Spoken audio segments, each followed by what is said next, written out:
Thank you, Deputy Speaker. I rise to speak on the Fair Work Legislation Amendment Closing the Loopholes Bill 2023. The Flynn electorate is a large blue-collar electorate consisting of diverse industries such as the mining and resource sector, the agricultural sector, heavy industry and the many small businesses surround these major industries. This proposed bill is incredibly complex, and it is an attack on the hard-working family businesses in my electorate. It provides too much uncertainty, Deputy Speaker. It adds additional costs to businesses, especially small businesses. It makes Australians pay more in a cost-of-living crisis. It does nothing to increase productivity. It does nothing to enhance competition. And most worryingly, it risks the jobs of a lot of casual employees. The Labor Albanese government also called closing the loopholes bill will make life tougher for Australian businesses by increasing costs, complexity and red tape, and will likely lead to these job losses.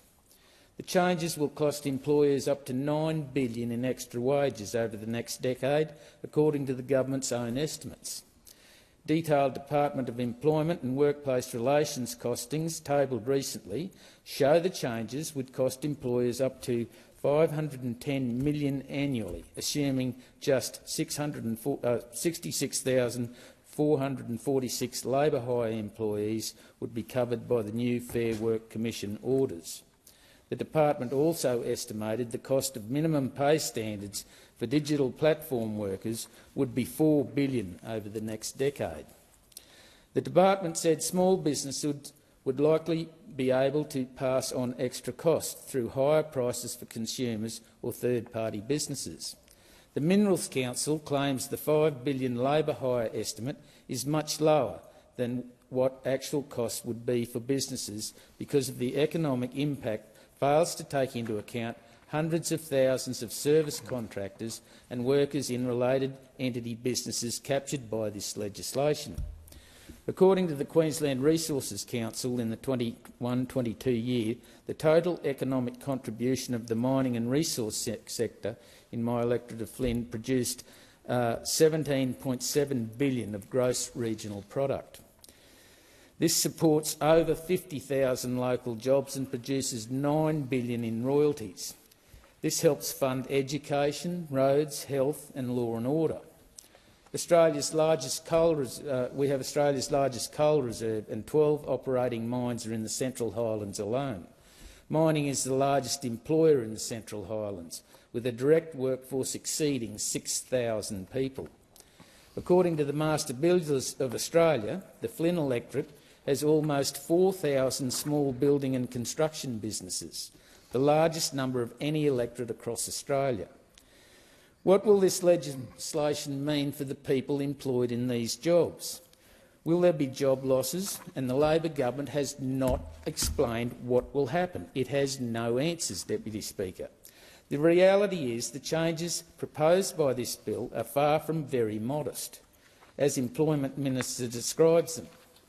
This is a radical reordering of the Australian workplace law, which every business organisation in the country has pleaded with the government not to go ahead with. Minister Burke does not care that the job creators of Australia are telling him that it will be harder to keep people in jobs. This sort of complexity and the costs associated with it will be impossible for small businesses to deal with. This will only add to Australia's cost of living crisis. The government has failed to demonstrate how these new laws will make it easier for businesses to employ people, increase productivity, create higher skilled workforces or raise the standard of living. The Minister for Employment has admitted that the new laws will increase costs for consumers for everyday services that they've come to rely on, right in the middle of a cost of living crisis. We want all Australians to have safe, high-wage, sustainable jobs and be rewarded for their hard work and experience. But the Minister for Employment admitted in his speech at the National Press Club that this bill will add complexity to an already unduly complex system and consumer prices will go up. Our workplace relations system is far too complex. Even his closing loophole tagline is completely disingenuous. It's about reversing decades of history in which Australia has moved away from centralised wage-fixing pay and conditions that are based on productivity and reward for effort. It's about eroding the choice and flexibility of individuals who want to work in their own time on their own terms.